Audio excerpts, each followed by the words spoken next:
Good morning students. Global studies पर आप लोग को बहुत बहुत स्वागत है। फिर से हम लोगों ने जय प्रक्रम का पहला चैप्टर जो पोर्शन है वो हम लोगों ने पढ़ लिया है।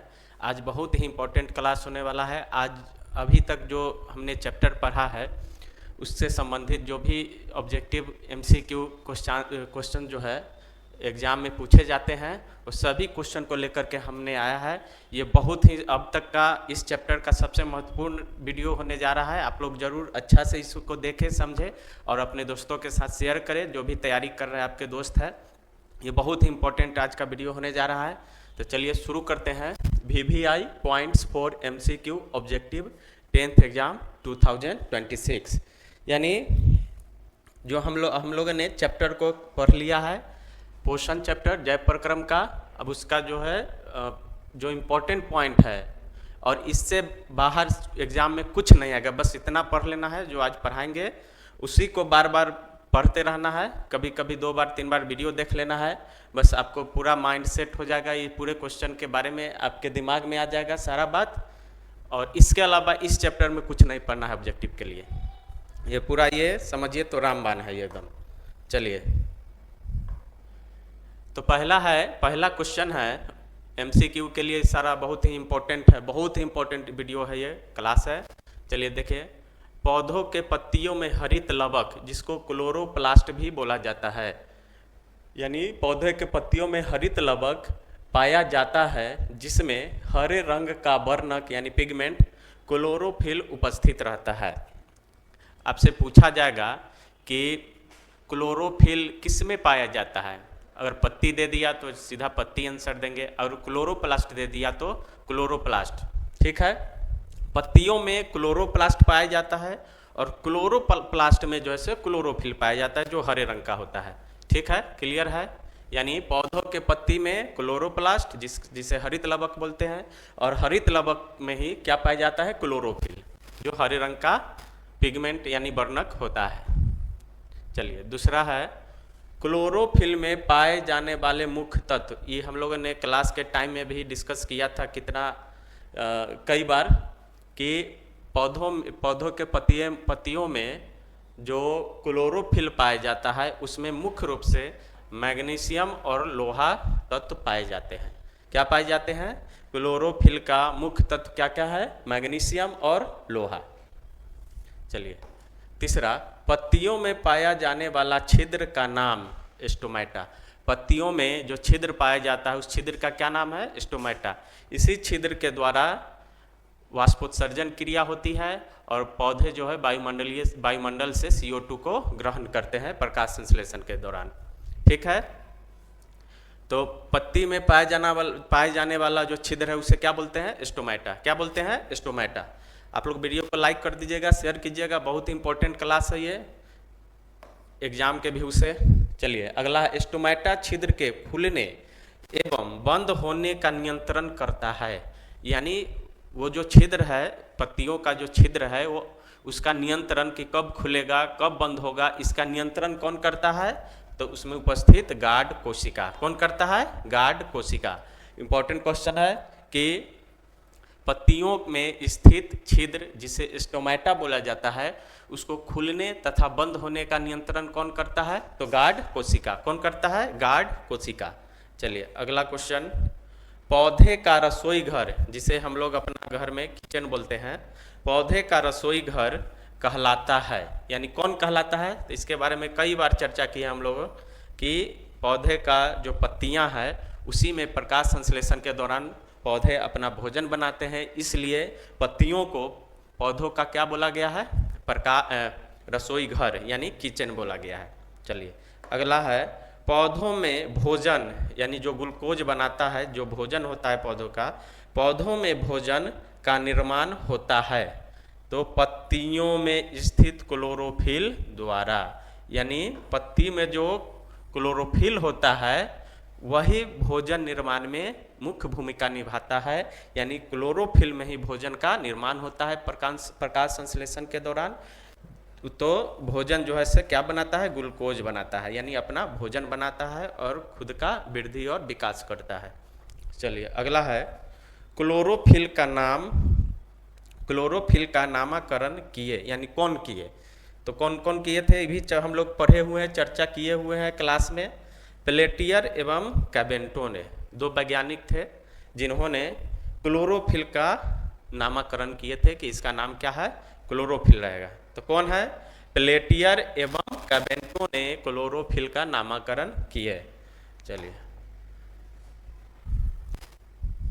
चलिए अब अगला है, देखते हैं कि पौधों में जल का परिवहन होता है, यानी पौधों में जो जल जो है विभिन्न भागों तक पहुंचता है, जिसे जड़ मिट्टी से अवशोषित करता है, वह किसके द्वारा पहुंचता है? तो जाइलम उत्तक के द्वारा। ये कई बार बहुत इंपॉर्टेंट है, कई बार पूछा जा चुका है, और ये जो है आपको कंपटीशन में भी बहुत बार पूछा गया है क्वेश्चन, बहुत बार, कि पौधों में जल का परिवहन किसके द्वारा होता है? तो जाइलम उत्तक के द्वारा होता है। चलिए अब अगला है कि पौधों में भोज्य पदार्थों का परिवहन होता है किसके द्वारा? तो फ्लोएम उत्तक द्वारा। यानी जल का देखेंगे तो जाइलम, ज से जल, ज से जाइलम, याद रखना है। जल का परिवहन जाइलम उत्तक द्वारा, और भोज्य पदार्थ का परिवहन किसके द्वारा?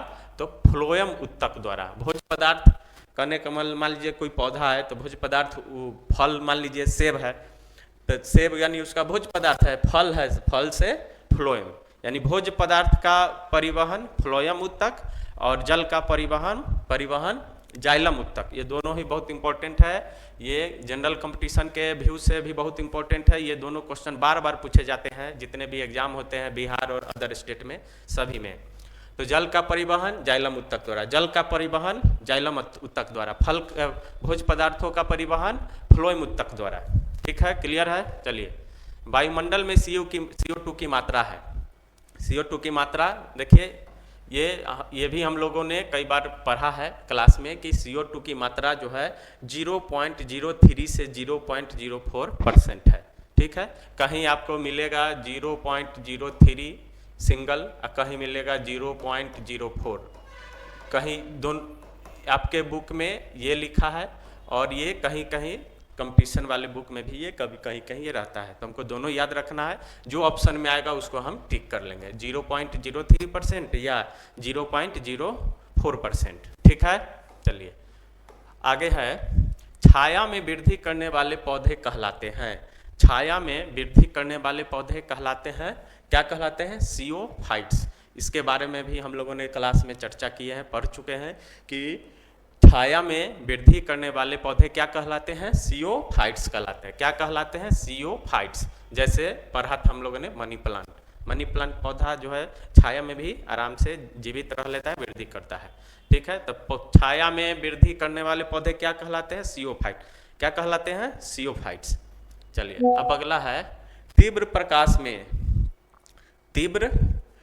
प्रकाश में वृद्धि करने वाले पौधे कहलाते हैं हेलियोफाइट्स। क्या कहलाते हैं? हेलियोफाइट्स। छाया में वृद्धि करने वाले पौधे कहलाते हैं सियोफाइट्स, जैसे मनी प्लांट, और तेज प्रकाश में वृद्धि करने वाले पौधे कहलाते हैं हेलियोफाइट्स। क्या कहलाते हैं? हेलियोफाइट्स, जैसे नारियल, जूट और जो भी हमारे आसपास जो पेड़ पौधे होते हैं वो सब। ठीक है, चलिए आगे देखते हैं। प्रकाश संश्लेषण की इकाई है, ये भी पढ़ चुके हैं हम लोग, क्वांटासोम। प्रकाश संश्लेषण की इकाई क्या है? क्वांटासोम। प्रकाश संश्लेषण की इकाई क्या है? क्वांटासोम। क्या है? क्वांटासोम। चलिए अगला है, अमीबा एक कोशिकीय जीव है जो पाया जाता है। कहाँ पाया जाता है? हम लोगों ने क्लास में पढ़ा है कि अमीबा एक कोशिकीय जीव है जो मृदु जल में पाया जाता है। और मृदु जल हम बताए थे कि एक मृदु जल जो है साधारण जल है जो नदी, पोखर, तालाबों में यानी हमारे आसपास पाए जाते हैं। मृदु जल एक खारा जल होता है जो नमकीन होता है, जो समुद्रों में पाया जाता है। उसमें लगभग समुद्री जल में लगभग 35% लवण होता है, नमकीन होता है, इसलिए उसमें ये नहीं पाया जाता है। किसमें पाया जाता है? मृदु जल में। यानी जो हमारे आसपास जो जल है जिसका उपयोग हम दैनिक जीवन में करते हैं वो सब क्या है? मृदु जल है। तो इसमें पाया जाता है, जैसे नदी, तालाब, पोखर, नाला वगैरह, उस समय क्या पाया जाता है? अमीबा। चलिए ठीक है, अगला है, अमीबा अपना भोजन ग्रहण करता है। मतलब किससे करता है? अमीबा अपना भोजन ग्रहण किससे करता है? तो कूटपादों की सहायता से करता है। कूटपाद हम लोगों ने जब क्लास किए थे तब बहुत विस्तार से पढ़ा था इसके कूटपाद के बारे में, किस तरह से अपना भोजन वे धीरे धीरे अपने अंदर समाहित करके उसका पाचन करता है। तो कूटपाद जो है इसका बिखरा हुआ एक निकला हुआ इस तरह से इसका आकृति होती है। यही जो निकला हुआ भाग है इसी को बोलते हैं कूटपाद, और इसी के सहायता से अमीबा अपना भोजन क्या करता है, ग्रहण करता है। ये पढ़ चुके हम लोगों ने। तो अमीबा अपना भोजन किसकी सहायता से ग्रहण करता है, तो कूटपादों की सहायता से। चलिए अब है अगला, अमीबा की आकृति होती है अनियमित यानी अनिश्चित, यानी अमीबा का जो आकृति है वह निश्चित नहीं होता है, वो बदलते रहता है समय पर अपने अनुसार वो बदलते रहता है। जब भोजन आता है उसके आसपास तो वो अपना आकृति जो है से बदल लेता है। हमेशा इसका आकृति अनिश्चित होती है, बदलते रहता है। तो अमीबा की आकृति क्या होती है, अनिश्चित होती है यानी अनियमित होती है। ठीक है, चलिए अब आगे देखते हैं। अमीबा में पाचन होती है, यानी किस तरह से पाचन होती है, तो अंतःकोशिकीय पाचन। अमीबा में कैसा पाचन होता है, अंतःकोशिकीय पाचन। अमीबा में कैसा पाचन होता है, अंतःकोशिकीय पाचन। अमीबा में अंतःकोशिकीय पाचन होता है। चलिए अगला है, पैरामीशियम किसकी सहायता से गति करता है, यानी पैरामीशियम जो है वो भी एक कोशिकीय जीव है, वो भी मृदु जल में पाया जाता है। और ये जो है किसकी सहायता से गति करते हैं यानी चलता है, किसकी सहायता से, सिलिया की सहायता से। हम लोग ने पढ़ा है कि पैरामीशियम जो है चप्पल की आकृति का होता है, और उसमें जो है सिलिया पाया जाता है। एक उसमें रोएदार चारों ओर एक रचना पाई जाती है इस तरह से, जिसे क्या बोलते हैं, सिलिया। क्या बोलते हैं, सिलिया। इसी को सिलिया बोलते हैं, और इसी के सहारे पैरामीशियम जो है से अपना गति करता है। इसके बारे में भी हम लोग विस्तार से पढ़ चुके हैं। तो पैरामीशियम में किसकी सहायता से गति करता है, तो सिलिया की सहायता से। चलिए, पैरामीशियम किस संघ का प्राणी है, यह भी इंपॉर्टेंट क्वेश्चन हो जाता है। चलिए, तो किस संघ का है, तो प्रोटोजोआ संघ का। किस संघ का है, प्रोटोजोआ संघ का। पैरामीशियम जो है प्रोटोजोआ संघ का प्राणी है, एक कोशिकीय जीव है, मृदु जल में पाया जाता है, और इसकी आकृति निश्चित होती है। चलिए अगला वही क्वेश्चन है कि पैरामीशियम की आकृति होती है, यानी कैसी आकृति होती है, तो देखने में कैसा लगता है, चप्पल की तरह, देखने में चप्पल जैसी और निश्चित आकृति होती है। यानी पैरामीशियम का आकृति जो है यह अपना आकार बदलता नहीं है, निश्चित होता है। लेकिन जबकि अमीबा का आकार निश्चित नहीं होता है, वह समय समय पर बदलते रहता है। चलिए अगला है, पैरामीशियम अपना भोजन किसकी सहायता से ग्रहण करता है, तो सिलिया, क्योंकि यह गति में यही सहायता करता है, तो ये भोजन तक यही पहुंचाने में सहायता करता है। तो इस सिलिया के सहायता से ही अपना भोजन क्या करता है, ग्रहण करता है। चलिए, मनुष्य में आहार नाल की लंबाई होती है। चलिए ये भी अच्छा क्वेश्चन है। मनुष्य में आहार नाल की लंबाई होती है, तो कितना होती है, 8 से 10 मीटर। कितना, 8 से 10 मीटर। आहार नाल के बारे में हम लोग बहुत अच्छे से समझ चुके हैं, पढ़ चुके हैं क्लास टाइम में। आहार नाल कहाँ से कहाँ तक होता है, तो मुख से यानी जहाँ से हम लोग भोजन ग्रहण करते हैं, और फिर उसके बाद मल द्वार तक, यानी मुख से लेकर मल द्वार तक जो भी रचना है वह क्या है, आहार नाल है। चलिए, तो इसकी लंबाई कितना होती है, आहार नाल की लंबाई 8 से 10 मीटर। आहार नाल की लंबाई कितनी होती है, 8 से 10 मीटर, याद रखना है। चलिए, दांतों के ऊपरी परत जो सफ़ेद एवं चमकीला होता है उसे क्या बोलते हैं, इनामेल। क्या बोलते हैं, इनामेल। हमारा जो दांत ऊपर से सफ़ेद और चमकीला दिखता है उसका क्या नाम है, इनामेल है। इसके बारे में भी हम लोग अच्छे से पढ़ चुके हैं। यह दांत की सुरक्षा करता है, ठीक है ना, पढ़ चुके हैं। चलिए, आप सभी लोग सब्सक्राइब कर लेंगे, शेयर कर लेंगे और लाइक कर देंगे। अपने दोस्तों के साथ जरूर शेयर कीजिएगा, ये बहुत इम्पोर्टेंट क्वेश्चन है। चलिए, अब है मानव शरीर का सर्वाधिक कठोर भाग या अंग।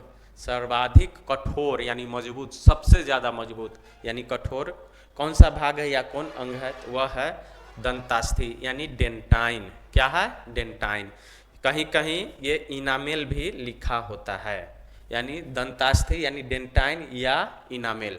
आपको जो ऑप्शन आएगा वो अगर दंतास्थि आएगा तो दंतास्थि में मारेंगे, दंतास्थि को चुनेंगे आंसर के रूप में। अगर इनामेल आएगा तो इनामेल को चुनेंगे। अगर दोनों आएगा, अगर दोनों ऑप्शन में आ जाए तो हम किसको चुनेंगे? दंतास्थि को। किसको चुनेंगे? दंतास्थि को। इसी के ऊपर, दंतास्थि के ऊपर ही इनामेल सफेद रंग का परत होता है, जो दंतास्थि को यानी दांत का जो इनर पार्ट है उसकी क्या करता है? यह सुरक्षा करता है। कौन सुरक्षा करता है? इनामेल। तो कहीं कहीं सर्वाधिक कठोर भाग में दंतास्थि लिखा होता है और कहीं कहीं इनामेल होता है। हम ऑप्शन के अनुसार अपना आंसर चुन लेंगे। दोनों रहेगा तो दंतास्थि चुनेंगे, अलग अलग रहेगा अगर इनामेल रहेगा तो इनामेल चुन लेंगे, सिर्फ दंतास्थि रहेगा तो दंतास्थि चुन लेंगे।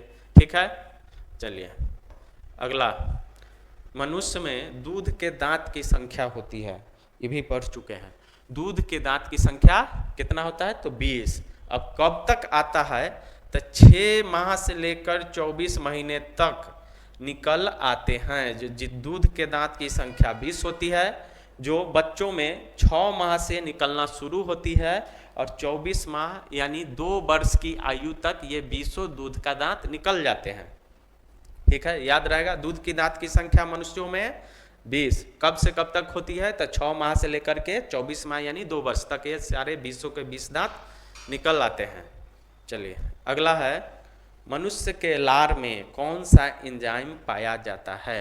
यानी हमारे मुंह के अंदर जो है सलाइवा ग्लैंड होता है जिससे लार निकलते हैं, यानी लार ग्रंथि है। जब हम भोजन करते हैं तो ये हमेशा निकलते रहता है लिक्विड के रूप में, और ये भोजन में मिल करके ये क्या करता है कि इसमें टाइलिन नाम का एंजाइम होता है जो भोजन में जो हमारे स्टार्च मंड होता है उसके पाचन में सहायता करता है।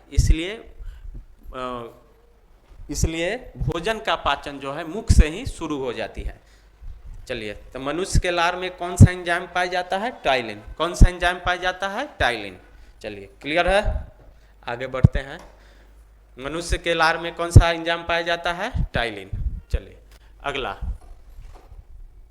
मनुष्य के लार में पाया जाने वाला टाइलिन पाचन करता है। अभी जस्ट बोले हैं, क्लास में भी पढ़ चुके हैं कि जो टाइलिन है जो हमारे लार में पाया जाता है उसको वह जो है किसके पाचन में सहायता करता है? यानी पाचन करता है स्टार्च का, यानी मंड का। किसका? स्टार्च यानी मंड का। चलिए अगला है, मनुष्य में भोजन का पाचन शुरू होता है। अभी जस्ट पढ़े हैं, पहले क्लास में भी पढ़ चुके हैं कि मनुष्य में भोजन का पाचन मुख से ही शुरू हो जाता है, मुंह से ही पाचन की क्रिया स्टार्ट हो जाती है। चलिए अगला, अमाशय से स्रावित होने वाली पाचक रस है, यानी हमारा जो अमाशय है उससे कौन कौन सा एंजाइम यानी पाचक रस स्रावित होता है यानी निकलता है? तो पहला है HCl जिससे हाइड्रोक्लोरिक अम्ल कहा जाता है, उसके बाद है पेप्सिन, उसके बाद है लाइपेज। तीनों याद रखना है। हमारे अमाशय से मुख्य रूप से 3 प्रकार के पाचक रस यानी एंजाइम स्रावित होते हैं, निकलते हैं, जिसमें HCl है, हाइड्रोक्लोरिक अम्ल है, पेप्सिन है तथा लाइपेज है। कौन कौन है? HCl यानी हाइड्रोक्लोरिक अम्ल, pepsin, lipase. HCl, pepsin, lipase. HCl, pepsin, lipase, तीनों याद रखना है। कहाँ से निकलता है? तो अमाशय से। चलिए, शाकाहारी जंतुओं में छोटी आंत की लंबाई मांसाहारियों से क्या होती है? बड़ी होती है। यानी जो शाकाहारी जीव जंतु है, जैसे गाय हो गया, बकरी हो गया, भेड़ हो गया, हिरन हो गया, हाथी हो गया, इस सब का जो छोटी आंत होता है वो मांसाहारियों से बड़ा होता है। यानी शेर, बाघ, चीता मांसाहारी है, इसका छोटी आंत जो है छोटा होता है, जबकि जो शाकाहारी होता है उसका छोटी आंत बड़ा होता है। ऐसा क्यों? तो शाकाहारी जीव जंतु पेड़ पौधा खाते हैं और पेड़ पौधा में सेलुलोज पाया जाता है, और सेलुलोज को पचाना थोड़ा कठिन होता है, इसलिए जितना अधिक बड़ा होगा छोटी आंत उसमें पाचन की क्रिया उतना ही देर तक होगी। इसलिए शाकाहारी में छोटी आंत लंबी होती है मांसाहारियों से, ताकि सेलुलोज जो पेड़ पौधों में पाया जाता है उसका पाचन आसानी से हो जाए। ठीक है, क्लियर है? चलिए, छोटी आंत का सबसे बड़ा भाग क्या है? ये पढ़ चुके हैं, इलियम है। क्या है? इलियम है। छोटी आंत का सबसे बड़ा भाग इलियम। छोटी आंत का सबसे बड़ा भाग इलियम, छोटी आंत का सबसे बड़ा भाग इलियम। चलिए सब लोग लाइक कर दीजिएगा, अपने फ्रेंड्स के साथ शेयर कर दीजिएगा, सब्सक्राइब कर लीजिएगा, बहुत इंपॉर्टेंट चैप्टर है ये। चलिए अगला है यकृत यानी लीवर से स्रावित होती है तो पित्त, यानी लीवर से क्या स्रावित होती है? पित्त। पित्त कैसा होता है? तो गहरे हरे रंग का होता है। पित्त थैली में ये जमा होता है और आवश्यकता अनुसार यह पाचन के समय भोजन में मिल करके भोजन को पाचन करने में सहायता करता है। तो यकृत से कौन सा द्रव स्रावित होता है? तो पित्त। कैसा होता है? गहरे हरे रंग का। चलिए अब है पित्त जो है सो गहरे हरे रंग का होता है। रासायनिक रूप से क्या होते हैं? तो क्षारीय होते हैं। कोई भी पदार्थ रासायनिक रूप से या तो अम्लीय होता है या क्षारीय होता है या उदासीन होता है, या तो अम्लीय या क्षारीय या उदासीन होता है। तो पित्त जो है वह कैसा पदार्थ है? तो वह क्षारीय है। कैसा है? क्षारीय है। चलिए क्षारीय है मतलब बेसिक है। अम्लीय को क्या बोलते हैं? एसिडिक। और उदासीन को न्यूट्रल बोलते हैं। चलिए पित्त का पीएच मान होता है कितना है? 8.9। अब पीएच मान जो है, ये पीएच मान क्या होता है? तो ये पीएच मान किसी पदार्थ के अम्लीयता या क्षारीयता या उदासीनता को प्रदर्शित करता है। अगर पीएच मान 0 से लेकर 6 तक होगा तो ये हो गया अम्लीय। क्या होगा? ये हो जाएगा अम्लीय 0 से लेकर 6 तक। और 7 जो है वह उदासीन होता है। क्या होता है? उदासीन होता है। और 7 से ज़्यादा जो है, 7 से ज़्यादा क्या हो जाता है? क्षारीय होता है। ये तीनों बात याद रखना है। 0 से लेकर 7 से कम तक, 0 से लेकर 7 से कम तक क्या होगा? क्षारीय होगा, सॉरी अम्लीय होगा। और 7 जो पीएच मान होगा वह उदासीन होगा। और 7 से ऊपर यानी 7 से अधिक जो भी होगा वह क्या होगा? क्षारीय। तब 7 तक यानी 7 से छोटा, 0 से लेकर 7 तक, 7 यानी 7 से थोड़ा कम, वो क्या हो जाएगा? अम्लीय। और एग्जैक्ट 7 है तो हो जाएगा उदासीन। और 7 से अधिक हो जाएगा क्षारीय। चलिए अगला है यकृत द्वारा प्रतिदिन पित्त का स्राव होता है, यानी प्रतिदिन कितना पित्त को स्रावित करता है यकृत? तो प्रतिदिन लगभग 600 से 1200 ml जो है पित्त का स्राव करता है यकृत पर डे, यानी प्रतिदिन की बात है। तो पित्त द्वारा प्रतिदिन पित्त का स्राव कितना होता है? तो 600 से 1200 ml तक। चलिए अगला है पित्त किसके पाचन में सहायक होती है? इंपॉर्टेंट क्वेश्चन है। ऐसे सारे ही इंपॉर्टेंट है, लेकिन ये जो है आपके परीक्षा के साथ साथ ये जनरल कंपटीशन में भी कई बार पूछ चुका है। तो पित्त जो है किसके पाचन में सहायक होती है? तो फैट यानी वसा के पाचन में यह सहायता करता है। यानी बिना पित्त के वसा का पाचन संभव नहीं हो पाएगा। यानी वसा का क्या करता है? ये पाचन यानी फैट को पचाने में सहायता करता है। कौन? पित्त। चलिए अगला है अग्नाशय से स्रावित होती है, यानी अग्नाशय जिसे पैनक्रियाज बोलते हैं, यानी अग्नाशय से क्या स्रावित होता है? तो अग्नाशय रस। ये बहुत सारे एंजाइमों का मिश्रण है। हम लोगों ने डायबिटीज़ के बारे में सुना है कि चीनी का बीमारी हो गया, शुगर बढ़ गया है। तो शुगर को पाचन करने वाला एक इंसुलिन एंजाइम होता है जिसे पैनक्रियाज यानी अग्नाशय ही स्रावित करती है। और जिस मनुष्य के शरीर में अग्नाशय ग्रंथि द्वारा इंसुलिन का स्राव सही ढंग से नहीं हो पाता है या अवरुद्ध हो जाता है, तो वो उसके शरीर में चीनी यानी शुगर का पाचन नहीं हो पाता है। जो ब्लड में उसकी कंसंट्रेशन यानी मात्रा बढ़ जाती है, तब उसको बोला जाता है कि शुगर बढ़ गया है यानी डायबिटीज हो गया है। तो ये भी बहुत ही इम्पोर्टेंट ग्लैंड है अग्नाशय ग्लैंड, जिसे पैनक्रियाज बोला जाता है। इससे कौन सा रस निकलता है? अग्नाशय रस, जिसमें इंसुलिन भी पाया जाता है। चलिए ठीक है, अब अगला क्वेश्चन देखते हैं। यकृत का वजन होता है, यानी लीवर जो हमारे शरीर में होता है पाया जाता है। लीवर किधर होता है? दाहिने साइड। किधर? लेफ्ट साइड अमाशय और दाहिने साइड लीवर होता है। यह शरीर का बहुत बड़ा और बहुत ही इम्पोर्टेंट भाग है। इसका वजन कितना होता है? तो लगभग 1.5 kg इसका वजन होता है। तो यकृत का वजन लगभग कितना होता है? 1.5 kg। यकृत का वजन कितना होता है? 1.5 kg। चलिए अगला है, मानव शरीर का सबसे बड़ा अंग या ग्रंथि है कौन? अभी बताएं कौन है? लीवर है, यानी यकृत है। हमारे शरीर का सबसे बड़ा अंग कहिए या ग्रंथि कहिए, वो क्या है? यकृत है, यानी लीवर है। चलिए अगला क्वेश्चन, मानव शरीर का दूसरा सबसे बड़ी ग्रंथि वो है अग्नाशय यानी पैनक्रियाज। मानव शरीर का सबसे बड़ा ग्रंथि यकृत, मानव शरीर का दूसरा सबसे बड़ा ग्रंथि तो हो जाएगा अग्नाशय यानी पैनक्रियाज, याद रखिएगा। अगला क्वेश्चन, मानव शरीर का सबसे बड़ा मिश्रित ग्रंथि, यहाँ ध्यान देना है, कौन सा ग्रंथि? मिश्रित। कौन सा ग्रंथि? मिश्रित ग्रंथि। कौन है? अग्नाशय है, यानी पैनक्रियाज है। अब यहाँ 3 बात है, मानव शरीर का सबसे बड़ा ग्रंथि यकृत यानी लीवर, मानव शरीर का दूसरा सबसे बड़ा ग्रंथि तो हो जाएगा अग्नाशय यानी पैनक्रियाज, और मानव शरीर का सबसे बड़ा मिश्रित ग्रंथि तो क्या हो जाएगा? वो भी हो जाएगा अग्नाशय यानी पैनक्रियाज। इस सब जैसे सारा इंपॉर्टेंट क्वेश्चन है, बहुत VVI क्वेश्चन है बोर्ड के साथ साथ जनरल कंपटीशन के लिए भी। चलिए अब है अगला क्वेश्चन, अग्नाशय द्वारा प्रतिदिन लगभग कितना अग्नाशय रस स्रावित होती है? यानी लीवर द्वारा भी क्या होता है? पित्त रस स्रावित किया जाता है, और अग्नाशय द्वारा भी अग्नाशय रस स्रावित किया जाता है। तो कितना किया जाता है? तो 1.5 लीटर यानी 1500 ml, 1.5 लीटर या 1500 ml। तो अग्नाशय द्वारा प्रतिदिन कितना अग्नाशय रस स्रावित किया जाता है? तो 1.5 लीटर या 1500 ml। चलिए अगला क्वेश्चन, अग्नाशय रस में मुख्य रूप से पाया जाता है, जो अग्नाशय रस स्रावित करती है उसमें मुख्य रूप से क्या क्या पाया जाता है? मुख्य रूप से ट्रिप्सिन, एमाइलेज, लाइपेज।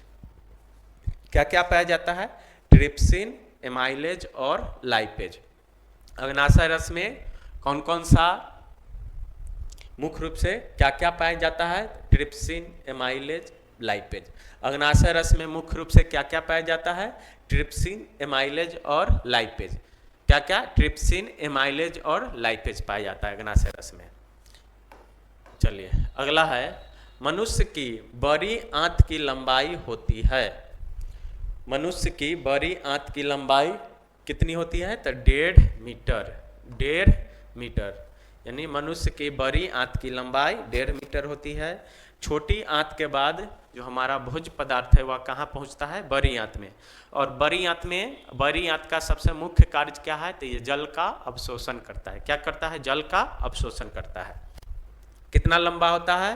तो 1.5 मीटर। चलिए अगला है, छोटी आंत एवं बड़ी आंत के मिलन स्थान पर पाया जाता है, यानी जहाँ पे छोटी आंत बड़ी आंत में प्रवेश करती है, जहाँ पे वह स्थान है जहाँ एक दूसरे को मिलता है, ज्वाइंट करता है, वहाँ एक अपेंडिक्स नामक एक रचना पाई जाती है। उसको क्या बोलते हैं? अपेंडिक्स। यह हमारे शरीर में बेकार पड़ा है, इसका कोई वर्क नहीं है, ये यूं ही पड़ा है। जब अपेंडिक्स में किसी के अपेंडिक्स में इन्फेक्शन हो जाता है या कुछ भी इसमें इन्फेक्शन हो गया या उसमें सूजन हो गया तो उससे बहुत तेज़ दर्द होता है, उसमें कभी कभी घाव भी हो जाता है, तो डॉक्टर उसे ऑपरेशन करके निकाल देते हैं। ये हमारे शरीर में यूं ही बेकार पड़ा है, इसका कोई काम नहीं है। तो छोटी आंत और बड़ी आंत के मिलन स्थान पर क्या पाया जाता है? अपेंडिक्स पाया जाता है। चलिए अगला है, मनुष्य का दंत सूत्र। ये दंत सूत्र हम लोग पढ़ चुके हैं, तो क्या है? देखिए I 2/2, आई से इंसाइजर, आई से क्या है? इंसाइजर, और ये ऊपरी जबड़ा को डिनोट कर रहा है और ये निचली जबड़ा को। 2/2 का मतलब ऊपरी जबड़ा और निचली जबड़ा, ठीक है। C से कैनाइन, C से कैनाइन, ये ऊपरी जबड़ा, ये निचली जबड़ा। PM, P से प्री, M से मोलर, प्री मोलर, यानी ऊपरी जबड़ा निचली जबड़ा, 2/2। M से मोलर, M फॉर मोलर, ये ऊपरी और ये निचली, ये हमारा दंत सूत्र है। अब इसको क्या करना है, इसको बस लिख लेना है 2 1 2 3, देखिए ना 2 1 2 3, फिर नीचे जबरा में 2 1 2 3 2 1 2 3। अब करना क्या है, ये सारे को ऐड कर लेना है और 2 से मल्टीप्लाई कर देना है। क्या करना है, ये ऊपरी जबरा और निचली जबरा दोनों की संख्या को, जो उसमें दांत है उसकी संख्या को जोड़ लेना है और 2 से मल्टीप्लाई कर देना है। तो जोड़ते हैं 2 2 1 3 3 2 5 5 3 8, ऊपर भी 8 और नीचे भी 8, तो 8 और 8 क्या हो गया 16 यानी 16 हो गया। इसको 2 से मल्टीप्लाई करेंगे तो 16 इंटू 2 यानी 16 गुना 2 कितना हो गया 32 यानी 32। यानी हमारे मुंह में कितना दांत होती है, तो 32। लेकिन कौन से वयस्क मनुष्य में, बच्चों में नहीं। चलिए दंत सूत्र आप लोग लिख लीजिएगा, याद कर लीजिएगा, समझा दिए हैं कि कैसे दंत सूत्र लिखा जाता है। चलिए क्लियर है, सभी लोग लाइक कर दीजिएगा जरूर और दोस्तों के साथ शेयर कीजिएगा। चलिए अब है अगला क्वेश्चन, कार्बोहाइड्रेट प्रोटीन तथा वसा का पूर्ण पाचन कहाँ होता है। किसका किसका, 3 बात है, कार्बोहाइड्रेट प्रोटीन तथा वसा, ये तीनों का पूर्ण रूप से पाचन कहाँ होता है, तो छोटी आंत में। ऐसे भी पूछ देगा कि छोटी आंत में किसका पाचन होता है, तो क्या क्या बोलेंगे, कार्बोहाइड्रेट प्रोटीन और वसा। छोटी आंत में किसका किसका पाचन होता है, तो कार्बोहाइड्रेट प्रोटीन और वसा तीनों का पाचन कहाँ होता है, छोटी आंत में। पूर्ण रूप से पाचन किस तरह से, पूर्ण रूप से पाचन कहाँ होती है, तो छोटी आंत में होती है, याद रखना है। कार्बोहाइड्रेट प्रोटीन और वसा का पूर्ण पाचन छोटी आंत में, कार्बोहाइड्रेट प्रोटीन और वसा का पूर्ण पाचन छोटी आंत में। चलिए अगला है, मंड परीक्षण में पत्ती को अल्कोहल में क्यों उबाला जाता है। यानी ये प्रायोगिकी में पढ़ना है कि जब मंड का परीक्षण करते हैं, प्रैक्टिकल में जब मंड परीक्षण करते हैं तो जो पत्ती है उसको अल्कोहल में क्यों उबाला जाता है। तो हमें पता है पत्ती में क्या पाया जाता है, क्लोरोफिल। तो क्लोरोफिल को अल्कोहल में घोलने के लिए उसको अल्कोहल में उबाला जाता है। तो मंड परीक्षण में पत्ती को अल्कोहल में क्यों घोला जाता है, तो क्लोरोफिल को घोलने के लिए। ठीक है, क्लियर है, याद रहेगा। चलिए अगला, भोजन का पाचन कैसी प्रक्रिया है। भोजन का पाचन कैसा है, तो अपचयन है। क्या है, अपचयन। अपचयन मतलब ऑक्सीकरण। क्या है, ऑक्सीकरण यानी ऑक्सीडेशन जिसको बोलते हैं।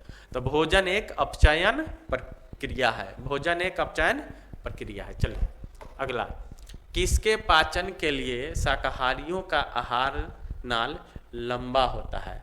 अभी जस्ट पढ़े हैं कि शाकाहारियों में आहार नाल और छोटी आंत जो है मांसाहारियों से लंबा होता है यानी बड़ा होता है। तो किसके पाचन के लिए, सेलुलोज। किसके पाचन के लिए, सेलुलोज। अब बताएं हैं कि शाकाहारी जो है पेड़ पौधा पत्ती घास खाते हैं जिसमें सेलुलोज पाया जाता है और सेलुलोज को पचाना थोड़ा कठिन होता है, इसलिए शाकाहारियों का आहार नाल जिस विशेष करके छोटी आंत क्या होता है, लंबा होता है। चलिए अगला है, मनुष्य के लार में यानी सलाइवा का पीएच मान होता है तो 6.8। मनुष्य के लार यानी सलाइवा का पीएच मान कितना होता है, 6.8 होता है। ये कई बार पूछ चुका है जनरल कंपटीशन लेकर के बोर्ड एग्जाम में। इसको एकदम याद रखना है कि मनुष्य के लार का पीएच मान कितना होता है, 6.8 होता है। चलिए अब मनुष्य के प्रत्येक जबड़ों में कितने जोड़ी दांत होती है। प्रत्येक जबड़ा में हमको कुल दांत पता है 32। कितना होता है, 32। तो ऊपर नीचे दोनों यानी ऊपर वाले जबड़ा में और नीचे वाले जबड़ा में, दोनों जबड़ा में 16 होगा, बराबर बराबर होगा। तो 16 ऊपर हो गया, 16 नीचे हो गया। तो 16 कितना जोड़ा हो गया, 8 जोड़ा। तो कितना जोड़ी हो गया, 8 जोड़ा। यानी प्रत्येक जबड़ा में यानी ऊपरी जबड़ा और निचली जबड़ा दोनों मिलाकर के दोनों में कितना कितना जोड़ी होता है, तो दोनों में 8-8 जोड़ी दांत पाया जाता है। चलिए अब है, मुख गुहा एवं नासिका कोष्ठ को अलग करता है यूथुला। कौन अलग करता है, यूथुला। मुख यानी मुंह और नासिका कोष्ठ को कौन अलग करता है? तो यूथुला।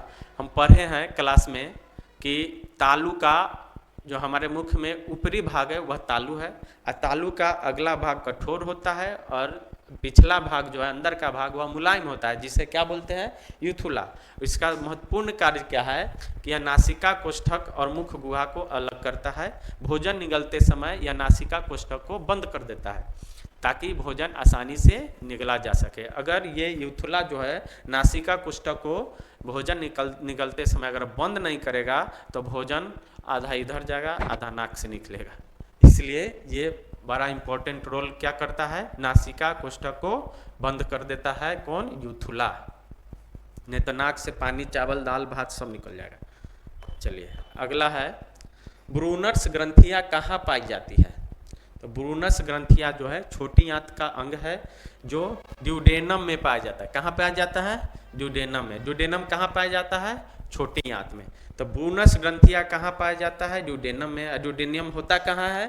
तो छोटी आंत में होता है। ठीक है, चलिए अब है सल्फर बैक्टीरिया एवं आयरन बैक्टीरिया है। ये पोषण चैप्टर में स्वपोषण में हमने पढ़ाया था कि सल्फर बैक्टीरिया और आयरन बैक्टीरिया जो है यह रसायन स्वपोषी है। यानी ये बैक्टीरिया जो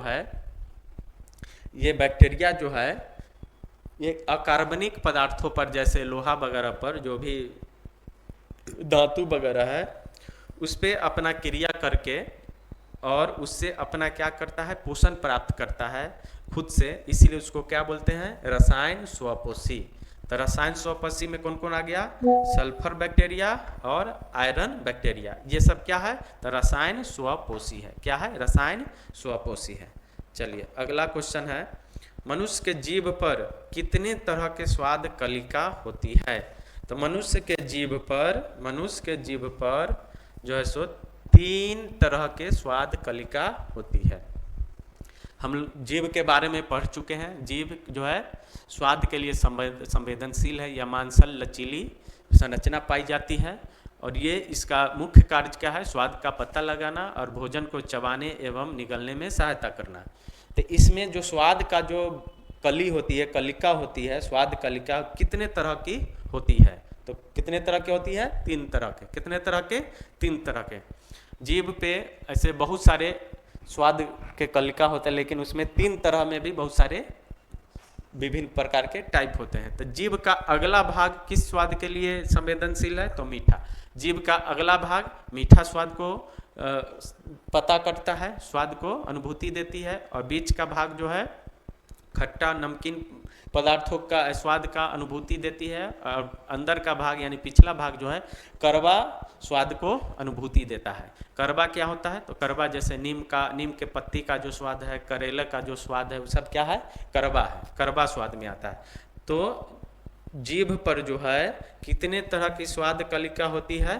तो 3 तरह के। कितने तरह के? 3 तरह के। चलिए अगला क्वेश्चन, सड़ी गली पदार्थों से पोषण करने वाले कहलाते हैं। यानी सड़े गले जो पदार्थ पर जो जीव पनपते हैं, अपना पोषण करते हैं, उसे क्या बोलते हैं? मृतजीवी। क्या बोलते हैं? मृतजीवी। पढ़े हैं, बहुत अच्छे से पढ़ चुके हैं। मृतजीवी में कौन आते हैं? तो कवक आते हैं, यानी फंगस वगैरह क्या आते हैं? कवक। जैसे गोबर छत्ता हो गया, है ना, ये सब किस में आते हैं? मृतजीवी पोषण में आते हैं। चलिए अगला है, स्वपोषी के लिए मूलभूत आवश्यकता है। स्वपोषी कौन होता है? जो अपना भोजन यानी अपना पोषण खुद से करता है, दूसरे पे निर्भर नहीं रहता है। तो उसमें कौन आएगा? पेड़ पौधे आएंगे। तो स्वपोषी के लिए मूलभूत आवश्यकता क्या है? यानी वो अपना भोजन खुद से बनाएगा। इसके लिए उसको क्या क्या आवश्यकता है? उसके बिना वो अपना क्रिया कर प्रकाश संश्लेषण द्वारा अपना भोजन बना ही नहीं सकता है। तो वो मूलभूत जो आवश्यक की चीज़ है वो है सूर्य प्रकाश, सनलाइट। उसके बाद है CO2 यानी कार्बन डाइऑक्साइड, और है जल, और जल में घुला हुआ खनिज लवण तथा क्लोरोफिल। क्या है? क्लोरोफिल। यानी मुख्य रूप से सूर्य प्रकाश, कार्बन डाइऑक्साइड, जल, खनिज लवण तथा क्लोरोफिल। ये सभी चीज जब एक जगह प्राप्त हो जाएगी तो वहाँ पे कौन सी क्रिया हो जाएगी? प्रकाश संश्लेषण की। और प्रकाश संश्लेषण की क्रिया होगी तो वहाँ पे खुद का भोजन पौधा स्वयं बनाएगा, इसलिए उसे क्या बोलेंगे? स्वपोषी। क्या बोलेंगे? स्वपोषी। चलिए अगला है अक्ल दांत का प्रकार है। अक्ल दांत जो है मोलर में आता है। किस में आता है? मोलर। मोलर सबसे अंदर वाला दांत है, सबसे अंतिम में उगता है। अक्ल दांत उसे इसलिए बोलते हैं क्योंकि यह वयस्क होने के बाद ही उगना स्टार्ट करता है, यानी जब मनुष्य में बुद्धि का विकास पूर्ण होता है, यानी होना स्टार्ट हो जाता है, तब उसमें कौन सा दांत आता है? अक्ल दांत। या कौन सा प्रकार है दांत का? तो मोलर है। और इसकी संख्या कितना होता है? तो 8 होती है। यानी अक्ल दांत यानी मोलर दांत की संख्या कितना? 8। चलिए अब है कवक में कौन सा पोषण होता है? अभी पढ़े हैं। किसमें? शरीर। कवक जो है शरीर गली पदार्थों पे पनपता है, अपना पोषण करता है। तब कवक में कौन सा पोषक होता है? पोषण होता है तो मृतजीवी पोषण। कैसा? मृतजीवी पोषण। कवक कौन कौन है जिसको हम क्या बोलते हैं? गोबर छत्ता बोलते हैं और मशरूम बोलते हैं। क्या बोलते हैं? मशरूम। इसका सब्जी भी खाया जाता है, मशरूम या गोबर छत्ता गांव देहात में भी बोला जाता है, और ये गोबर वगैरह पर भी उगाता है। ठीक है। चलिए तो कवक में कौन सा पोषण होता है? मृतजीवी पोषण। चलिए अगला है अपेंडिक्स। आहार नाल के अपेंडिक्स जो है आहार नाल के किस भाग से जुड़ा होता है? कौन से भाग से? सीकम। बताए हैं कि छोटी आंत और बड़ी आंत का जो मिलन स्थान है वहीं पे अपेंडिक्स होता है, और उसी जो मिलन स्थान है जहाँ पे अपेंडिक्स पाया जाता है उसका नाम क्या है? सीकम। क्या है? सीकम। तो अपेंडिक्स जो है आहार नाल के किस भाग से जुड़ा होता है? तो वो है सीकम से जुड़ा होता है। किससे? सीकम से। सीकम छोटी आंत और बड़ी आंत के जहाँ पे दोनों का मिलन स्थान है वहाँ पे पाया जाता है। चलिए छोटी आंत के 3 भाग। छोटी आंत के भी कितने भाग होते हैं? 3 भाग होते हैं। जैसे ड्यूडेनम जहाँ पे बुर्नस ग्रंथि होती है, इसी में हम लोग पढ़ चुके हैं। जेजुनम, उसके बाद आता है इलियम। ये शुरुआत का भाग है, सबसे पहला भाग ड्यूडेनम, उसके बाद का भाग जेजुनम और अंतिम भाग है इलियम। और ये छोटी आंत का सबसे महत्वपूर्ण भाग है इलियम, और सबसे बड़ा भी है। छोटी आंत का सबसे बड़ा भाग कौन है? इलियम है। छोटी आंत का सबसे बड़ा भाग इलियम। चलिए अब अगला है बड़ी आंत के 3 भाग। यानी छोटी आंत में भी 3 भाग होते हैं और बड़ी आंत में भी 3 भाग होते हैं, जिसमें है सीकम जहाँ पे अपेंडिक्स जुड़ा होता है, उसका कोलन तथा मलद्वार। यानी पहला जहाँ पे छोटी आंत बड़ी आंत जुड़ता है उस भाग को क्या बोलते हैं? सीकम। यहीं पे अपेंडिक्स पाया जाता है। यहीं पे क्या पाया जाता है? अपेंडिक्स। क्या पाया जाता है? अपेंडिक्स। अपेंडिक्स कहाँ पाया जाता है? तो सीकम के पास। उसके बाद है कोलन। सीकम के बाद कोलन, कोलन के बाद मलद्वार, सबसे अंतिम में क्या है? मलद्वार, जहाँ से शरीर से मल का त्याग किया जाता है, यानी अपशिष्ट पदार्थों को निष्कर्षित कर दिया जाता है। तो ये हो गया आज का हमारा जो VVI इम्पोर्टेंट क्वेश्चन था MCQ, जो आप लोग को एग्जाम में इस चैप्टर से इससे अलग कहीं से नहीं पूछेगा। बस ज़रूरत है इसको 2-3 बार देख लेने का, अच्छा से पढ़ लेने का, और आपका जो फ्रेंड है, दोस्त है, उसे शेयर कर दीजिए, उसे बता दीजिए कि ये इसे देख लो। इससे बाहर ऑब्जेक्टिव में इस चैप्टर से एक भी क्वेश्चन नहीं रहेगा। बस अच्छा से ईमानदारी से इसे पढ़ लेना है 2 बार 3 बार करके, और उसको याद रखना है, ध्यान रखना है। जब भी टाइम मिले एक बार देख लीजिए। आपको 2 से 4 बार देखिएगा, रिपीटेशन होगा, प्रैक्टिस होगा मन में, ये अपने आप आपको हमेशा के लिए याद रह जाएगा।